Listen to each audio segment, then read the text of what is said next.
이제 오늘 본문은 10번째 10대 왕 우시아에 관한 말씀입니다. 우시아라는 사람은 또 어떤 영적인 또 의미와 특징을 가지고 있는지 우리가 좀 살펴볼 필요가 있는데, 우시아의 이야기를 시작할 때에 사실 역대하 25장 27절을 한번 보시면요, 우시아가 아주 위태로운 상태에서 왕이 되었다라는 것을 보게 됩니다. 읽어볼까요? 시작. 아마샤가 돌아서서 여호와를 버린 후로부터 예루살렘에서 무리가 그를 반역하였으므로 그가 라기스로 도망하였더니, 반역한 무리가 사람을 라기스로 따라보내어 그를 거기서 죽이게 하고, 반역이 있었습니다. 그런데 몇몇 소수라고 말하지 않고 예루살렘에서 무리들이 반역을 했어요. 그런 상황에서 자기 아버지를 라기스에서 도망가는데 거기까지 따라가서 죽이고, 그리고 오늘 1절 말씀을 한번 볼까요? 오늘 1절 말씀을 보니까 읽습니다. 시작. 유다 온 백성이 나이가 16세 된 우시아를 세워 그의 아버지 아마샤를 대신하여 왕으로 삼으니. 물론 그들을 통해서 하나님이 세우셨지만 오늘 우시아는 자기 아버지를 반역한 그 온 이스라엘 백성들에 의하여서 세워진 아주 위태한 사람의 전형적인 모습입니다. 거기다가 오늘 1절은 명확하게 그가 왕이 되었다라고 말하는 것보다 나이가 몇 세 때요? 16세 된 우시아를 세워, 이렇게 말하고 있습니다. 그러니 마치 바지 사장처럼 세워놓고 백성들이 마음대로 하고자 했던 그런 마음이 있었던 것이죠. 아주 연약한, 겨우 16세 된, 지금으로 말해도 어린아이죠. 어린아이를 그냥 왕위에 앉혀놓고 그냥 그렇게 했던 것이죠. 그러니 우시아라는 사람의 이야기는 위태함, 특별히 연약함에서부터 시작을 합니다. 그러나 우리가 오늘 본문 말씀을 읽으면서 깨달은 것은 무엇입니까? 그는 안정된 자요, 특별히 강한 자다라고 하나님께서 말하고 있는 것을 봅니다. 6절을 한번 보시면요, 그가 강하다고 말하는 블레셋 사람들과 싸워서 거기에서 성읍들을 건축했습니다. 7절을 보면요, 블레셋 사람들뿐만 아니라 구르바알에 거주하는 아라비아 사람들과 마온 사람들까지 치게 하셨어요. 그리고 8절에 보니까요, 암몬 사람들이 조공을 바치기 시작했고 애국까지 우시아의 이름이 멀리 퍼져나갔다라고 말하고 있습니다. 9절부터는요, 이 지금 외적인 강성함을 말하고 있어요. 주변에 일어났던 모든 강해졌던 세력들이 다시 약해지고 우시아가 그들을 누르기 시작했다라고 말하고 있고, 9절부터는요, 예루살렘, 하나님의 땅, 유다 땅 전체가 견고해졌고 강해졌다. 외부적으로도 강했고 내부적으로도 강했고, 그는 또 산업을 일으켰습니다. 농사도 잘 짓게 했어요. 그래서 그의 특징은 결국 15절에 보시면, 하반절 끝에 한번 볼까요? 15절 보시면 제일 밑부분, 셋째 줄 읽어보겠습니다. 시작.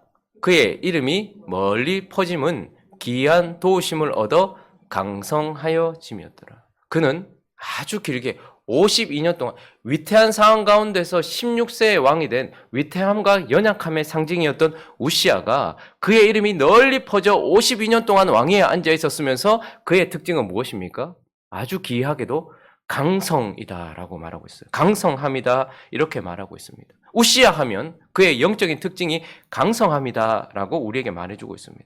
그래서 그의 가진 강성함, 그가 가진 강성함은 사실 4절을 보면 그가 어떻게 강해졌는가 하나님이 우리에게 정확하게 말씀하는데, 4절을 한번 보시면 읽어보겠습니다. 시작. 우시아가 그의 아버지 아마샤의 모든 행위대로 여호와 보시기에 정직하게 행하여. 위태롭고 연약한 우시아가 강성한 자의 대표가 될 수 있었던 것은 그가 하나님 앞에 성공적이고 거룩한 삶을 산 결과요, 선물입니다. 그러니 우시아가 가지고 있는 강성함은 하나님 앞에서 성공적인 삶을 산 어떤 결과요, 선물인 것이죠. 그러나 우리가 오늘 읽었던 본문처럼 안타깝게도 그의 강성함은 결국 16절을 한번 보실까요? 하나님 앞에 성공적인 삶을 살았기 때문에 얻은 결과요, 선물인 그의 강성함 때문에 첫째 줄을 읽습니다. 시작. 그가 강성하여짐에 그의 마음이 교만하여 악을 행하여. 결국 그 강성함 때문에 그는 하나님 앞에서 실패한 삶이 되어지는 원인이 되기도 한다라는 것이죠.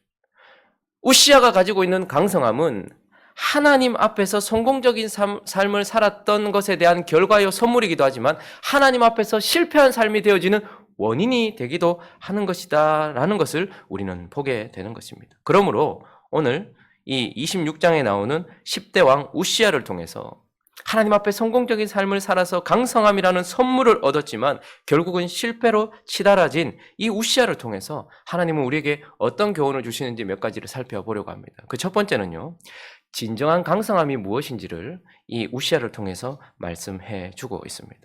여러분, 진짜 강하다는 것은 무엇일까요? 내가 정말 강하다, 강성함이다. 진정한 강성함은 무엇일까요? 우리 5절 말씀을 한번 보시면요. 자, 첫째 줄을 한번 읽어보겠습니다. 시작. 하나님의 묵시를 밝히 아는 스가랴가 사는 날에 하나님을 찾았고. 자, 그가 강성했던 그 어떤 조건적인 그 기간을 말해주고 있는데 언제 동안 그가 강성했다고 말합니까? 그가 형통했다고 말합니까? 하나님의 묵시를 밝히 아는 스가랴가 살아있는 동안. 자, 그런데 그 스가랴의 특징은 하나님의 묵시를 밝히 알아서 그에게 말해주는 자였습니다. 하나님의 말씀을 말해주는 자였어요. 그러니 그가 살아있는 동안에는 그가 강했다. 이 말은 결국 무엇입니까? 하나님의 말씀이 단순히 스가랴를 통해서 밝히 알았기 때문이 아니고 그 밝히 드러난 하나님의 말씀이 스가랴를 통해서 전파되었고 그 말씀이 하나님의 말씀이 우시아를 이길 때, 하나님의 말이 우리의 말을 이길 때, 우시아의 말을 이길 때에 그때 진정한 강성함을 얻었다라고 말하고 있는 거예요. 하나님의 뜻이 우시아의 뜻을 꺾을 때 그때 진짜 우시아가 강하다라는 것입니다. 더 진하게 말해본다면 하나님이 나를 이기실 때 그때 진짜 우시아가 강하다라고 말하는 것이고, 내가 하나님께 약할 때에 그때 진짜 나는 강한 자가 되어진다라고 말하고 있는 것입니다. 여러분, 한 남자도 한 여자를 사랑할 때 가장 강합니다. 그 여자의 눈물에 약하고 그 여자의 말에 약하고 그 여자에게 약하면 그 남자는 그 여자를 위해서 매우 강해지는 것입니다. 부모도 마찬가지죠. 그 연약한 자녀의 울음, 그 한마디, 그것에 따라서 그 삶을 좌지우지하는 것이죠. 그때에 그 사람에게 그 말에 약하지만 그때 가장 강한 것입니다. 그래서 사도 바울은 이렇게 말하고 있죠. 고린도후서 12장 9절 10절을 보시면요. 읽어보겠습니다. 시작. 나에게 이르시기를 내 은혜가 네게 족하도다. 이는 내 능력이 약한 데서 온전하여짐이라 하신지라. 그러므로 도리어 크게 기뻐함으로. 잠깐 여기까지요. 바울이 하나님 앞에 먼저 말을 했어요. 자기의 뜻이 있었어요. 하나님, 나 가시가 있는데 이거 제거해 주십시오. 그런데 한 번이 아니고 두 번도 아니고 세 번 완전하게 하나님께 계속해서 말했어요. 그런데 다시 상반절 한번 보시면요. 그런데 하나님이 또 말하세요. 이르기를 내 은혜가 네게 족하다. 근데 그 순간에 어떻게 해요? 하반절에 넘어가 보니까 그 말을 듣고서 그러므로 도리어 크게 기뻐했다. 내 말이 하나님의 말을 꺾고 내 뜻이 하나님의 뜻을 꺾은 것이 아니고 하나님의 말이 내 말을 꺾었고 하나님의 뜻이 내 뜻을 꺾었어요. 그래서 그가 나의 여러 약한 것들에 대하여 자랑하리니 이는 그리스도의 능력이 내게 머물게 하려 함이니라. 10절요. 있습니다. 시작. 그러므로 내가 그리스도를 위하여 약한 것들과 능욕과 궁핍과 박해와 공고를 기뻐하노니 이는 내가 약한 그때에 강함. 그냥 단순히 그가 능욕받고 궁핍, 박해, 공고 속에서 그냥 기뻐하는 게 아니에요. 첫째 줄에 뭐라고 말하고 있습니까? 내가 정말 약한 존재인 그리스도를 위해서, 그리스도 때문에 내가 얼마나 강해진지 몰라요. 능력도 견딥니다. 궁핍도 견딥니다. 박해도 견딥니다. 공고도 견딥니다. 근데 견디는 정도가 아니라 그걸 기뻐한다라고 말해요. 왜요? 그는 그리스도에게 약하기 때문에 그런 것입니다. 그래서 그가 이렇게 말하는 것입니다. 내가 약한 그때에, 이건 내 몸이 약해졌다. 이게 아니라 내가 그리스도에게 약한 그때에 나는 진짜 강함이니라. 그리스도 때문에 내 생명도 세상 앞에 내어놓을 수 있을 만큼 강하다라고 말하고 있는 것입니다. 그러니 우리에게 있어서 진정한 강성함이란 무엇입니까? 내가 하나님의 말씀 아래 통제를 받을 때, 그분의 말씀이 내 말을 이길 때에, 그분의 뜻이 내 뜻을 이길 때에, 그분이 나를 이기실 때에, 내가 그분에게 한없이 약해질 때에, 그때 우리는 진짜 강한 자다라고 말씀하시는 것입니다. 그리고 5절을 다시 가보시면요. 오늘 본문 말씀 5절을 보니까 둘째 줄을 읽어볼까요? 시작. 그가 여호와를 찾을 동안에는 하나님이 형통하게 하셨더라. 그가 여호와를 찾았대요. 그는 안정되었습니다. 52년 동안 통치했어요. 그는 강했습니다. 그런데 왜 계속 그는 여호와를 찾았을까요? 15절을 보시면 결국 그가 어떤 삶을 살았다라는 것을 우리가 보게 되는데요. 15절을 가보실까요? 셋째 줄을 다시 읽어보겠습니다. 시작. 그의 이름이 멀리 퍼짐은 기이한 도우심을 얻어 강성하여 짐이었더라. 그는 언제나 강성하였는데 왜 강성하였는가? 기이한 도우심. 그가 하나님 때문에 이렇게 말하지 않고 그가 하나님께 구하였고 하나님은 그 구한 대로 기이하게 역사하셔서 그에게 주었던. 그러니 진짜 강성함이란 내가 풍성하고 내가 가지고 있을 때가 아니라 하나님이 가지고 계실 때, 그 하나님께 구하여 내가 얻을 때 그걸 진짜 강하다고 말하고 정말로 풍성하다고 말하는 것입니다. 그래서 바울은 또 이렇게 말하고 있죠. 고린도후서 6장 10절을 보시면요. 읽어보겠습니다. 시작. 근심하는 자 같으나 항상 기뻐하고 가난한 자 같으나 많은 사람을 부요하게 하고 아무것도 없는 자 같으나 모든 것을 가진 자로다. 사실 바울은 아무것도 없는 것 같았어요. 가난한 것 같았어요. 그의 외모도 그랬고 실질적으로 손에 아무것도 없는 것 같았어요. 그러나 그는 언제나 기이한 도우심 때문에 풍성했고 강한 자였습니다. 그래서 가난한 자 같았지만 많은 사람을 부요하게 했어요. 왜요? 그가 손에 들고 있는 것 때문이 아니라 그가 가지고 있는 예수 그리스도의 이름으로 하나님을 찾고 여호와께 구했더니 하나님이 기이한 도우심을 주셔서 사람들을 부요하게 했단 말입니다. 그러니 나를 통해 그 사람들이 부요하게 된 것이 아니라 내 안에 있는 예수 그리스도의 이름을 통해 하나님이 직접 그들을 부요하게 했다라는 거예요. 아무것도 없는 자 같으나 그러나 모든 것을 가졌다라고 바울이 말하는 것은 나는 내 손에는 가지고 있지 않지만 내 속에 있는 예수 그리스도의 이름 때문에 모든 것을 가지고 있고 그래서 나는 강한 자다라고 말하고 있는 것입니다. 우리는 강성함을 오해할 때가 있습니다. 우리는 강성함을 내가 누구의 뜻에도 꺾이지 아니하고 심지어는 하나님의 뜻에도 꺾이지 아니하고 그분의 말씀까지도 억누를 수 있는 그것을 강성함이라고 생각하고 내 손에 풍부하게 더 이상 받을 것이 없을 만큼 풍부하게 들고 있을 때 그걸 강함이라고 생각할 때가 있어요. 그래서 우리가 하나님께 기도할 때 하나님 나를 강하게 해주십시오. 강성하게 해주십시오라고 기도합니다. 그러나 진정한 강성함은 무엇입니까? 결국은 내가 하나님을 꺾을 때가 아니라 하나님이 나를 꺾으실 때, 그리고 그분이 나를 꺾을 때 나는 기쁨으로 꺾여질 때, 내가 하나님 앞에 약할 때 그때 진짜 강한 것이고 내 손에는 아무것도 없는 것 같지만 필요한 모든 순간에 그리스도의 이름으로 내가 찾을 때, 우리는 내가 넉넉할 때 내가 강하다고 생각하지만 하나님은 내가 마치 어린아이처럼 세월 지나갈수록 의지할 것뿐입니다라고 끊임없이 주님을 찾을 때 기이한 도우심으로 강성하다라고 말씀하고 있는 것입니다. 그러니 우시아를 보면서 우리는 하나님이 진정한 강성함이 무엇인지를 가르쳐 주고 있는 것이죠. 오늘 이 아침에 저는 행복한 우리 교회가, 그리고 저와 함께 신앙생활하고 있는 우리 모든 성도들이 하나님 앞에 강했으면 좋겠어요. 그러나 진짜 강성함을 위하여 기도하고 진짜 강성함을 가진 그런 저와 여러분 되시기를 예수 그리스도 이름으로 축원합니다. 오늘 말씀은 그러나 그가 이 강성함 때문에 실패했다는 것을 보여주면서 또 한 가지 우리에게 하나님은 진정한 강성함 말고 두 번째 또 하나 가르쳐 주고 싶은 것이 있는데 그것은 바로 교만입니다. 교만이 무엇인지를 오늘 우시아를 통해서 우리는 보게 됩니다. 교만이 무엇입니까? 16절을 보시면요. 첫째 줄을 읽어보겠습니다. 시작. 그가 강성하여짐에 그의 마음이 교만하여 악을 행하여. 교만이라는 것은 우리가 성공했을 때, 부요할 때, 풍성할 때, 강하여졌을 때 축복 가운데서 피어나는 악의 꽃이라고 우리에게 말씀해주고 있습니다. 우리가 늘 신앙생활할 때 주의를 해야 되는데 핀트를 잘 맞춰야 돼요. 하나님께서 나를 지금 빈곤하게 하시는데 교만할까 봐 막 교만하지 않게 해주십시오 기도하고 이건 잘못된 거예요. 하나님이 우리를 잘되게 하실 때에, 아무것도 거칠 것이 없을 때에 그때 우리는 주의해야 됩니다. 무엇을 주의해야 될까요? 그때 피어오르는 꽃. 사단이 아름답게 창조되었고 그 누구도 비길 수 없을 만큼 하나님만큼 아름다워 보일 그때에 그는 교만하여졌던 것처럼 우리 또한 거칠 것이 없는 그 순간에 항상 피어오를 수 있는 꽃이 있다는 것을 기억하면서 교만이란 결국 축복과 강함과 풍요와 성공 속에서 피어나는 우리가 그때 주의해야 되는 악이다라는 것입니다.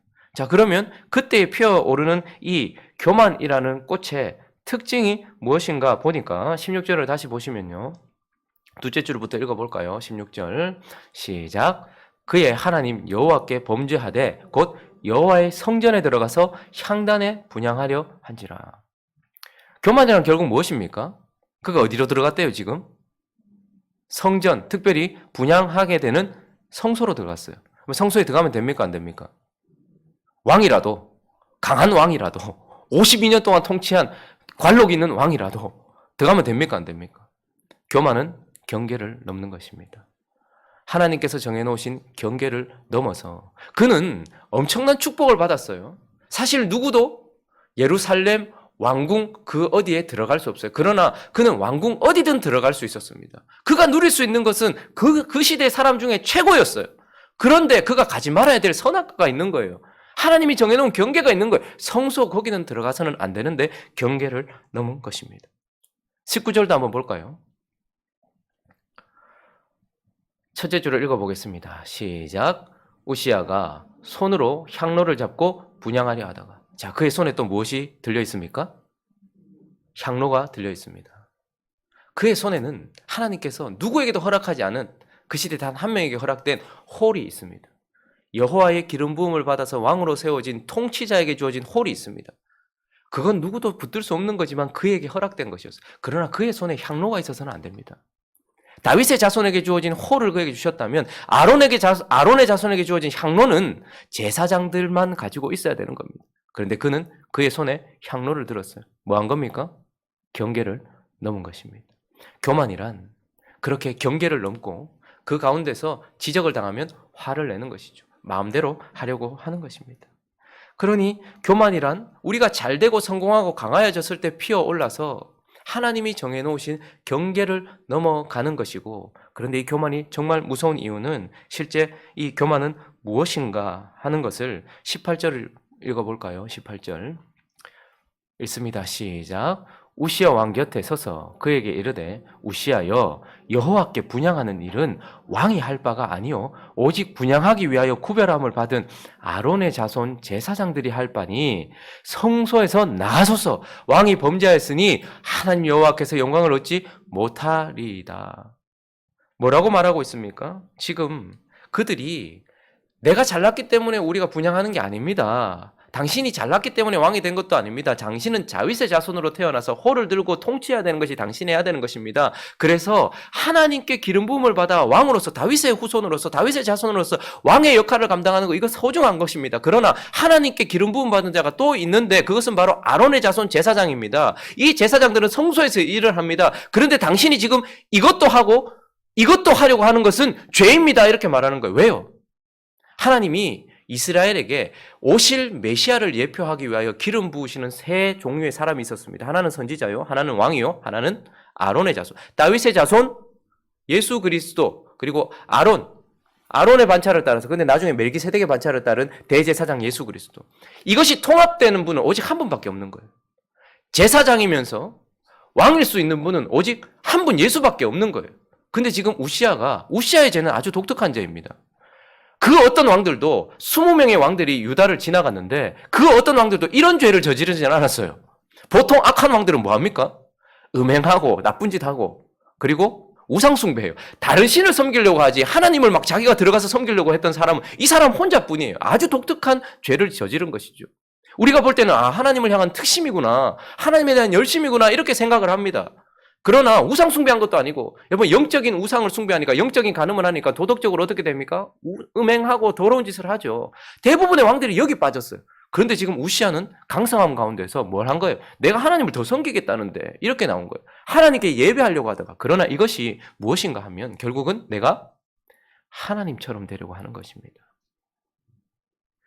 오직 기름 부음을 받아 대제사장일 수 있고, 오직 기름 부음을 받아서 왕일 수 있으며, 오직 기름 부음을 받아 선지자일 수 있는 이 모든 것이 통합되는 한 분은 예수 그리스도밖에 없어요. 그래서 구약에 있는 모든 기름 부음 받은 메시아들은 기름 부음 받은 자라는 것이 메시아라는 뜻이거든요.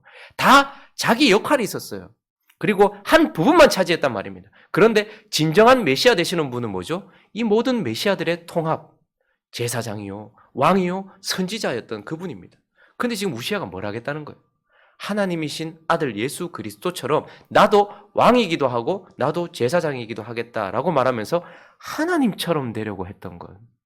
선악과를 처음 따먹었던 아담도 에덴 동산의 왕이었습니다. 그러나 그 왕은 하나님의 통치 아래 있어야 되지만 하나님처럼 선과 악을 자신이 결정하려고 했어요. 그래서 지금 이 시대는 포스트 모더니즘 시대가 되었습니다. 선한 것은 내가 좋은 것이 선한 것이고 악한 것은 내가 싫은 것이 악한 것이다라고 자기가 결정하게 된 것은, 이것은 다른 게 아니고 결국 내가 하나님처럼 되겠다라는 것이거든요. 그래서 교만은 결국 하나님처럼 되려고 하는 것이다라고 우리에게 말씀해 주시면서 우시야를 통해서 교만이 무엇인지를 말씀해 주고 있습니다. 말씀을 정리하겠습니다. 빌립보서 4장 12절을 읽어보겠습니다.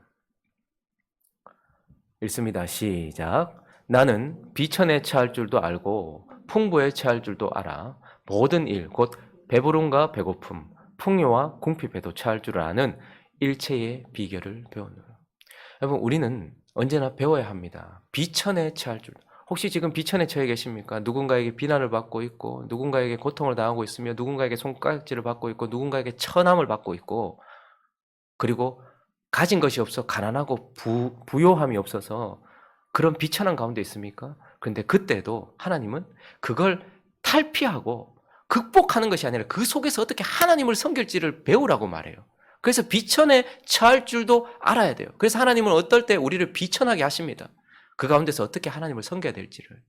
그런데 하나님은 또한 우리를 풍부에 처할 줄도 알게 하시기 위하여 강성하게 하실 때가 있단 말이에요. 그런데 우리는 보통 보면 비천에 처했을 때는 하나님을 어떻게 예배할지를 배우려고 노력해요. 그런데 강성해지고 풍부에 처하면 배우려 하지 않습니다. 마치 목표를 이룬 것처럼 얘기합니다. 그런데 그건 목표를 이룬 게 아니에요. 그것도 과정이에요. 풍부에 처했습니다. 그런데 어떻게 합니까? 바울은 이제 풍부에서 어떻게 하나님을 섬길지 배웠다라고 말해요. 그래서 배부름에서도 어떻게 하나님을 섬기고 배고픔 사이에서도 어떻게 하나님을 섬기는지, 풍부 속에서 어떻게 하나님을 섬겨야 될지, 궁핍 속에서 하나님을 어떻게 섬겨야 될지 일체의 비결을 배웠다. 하나님이 여러분에게, 우리에게 비천함을 주십니까? 그때 하나님을 어떻게 섬길지를 배우시는 저와 여러분 되시기를 원합니다. 그러나 더 위험한 것은 언제나 풍부할 때 우리가 어떻게 하나님을 섬겨야 될지 배우지 못하는 그 순간이 오늘 우시아를 통해서 우리에게 보여지는 것을 보면서 풍부 속에서 하나님을 섬김으로 하나님을 잘 섬겨서 강성해졌습니까? 그러면 강성함 속에서도 하나님을 잘 섬겨서 교만에 빠지지 않고 하나님을 아름답게 섬기는 저와 여러분 되시기를 예수 그리스도의 이름으로 축원합니다.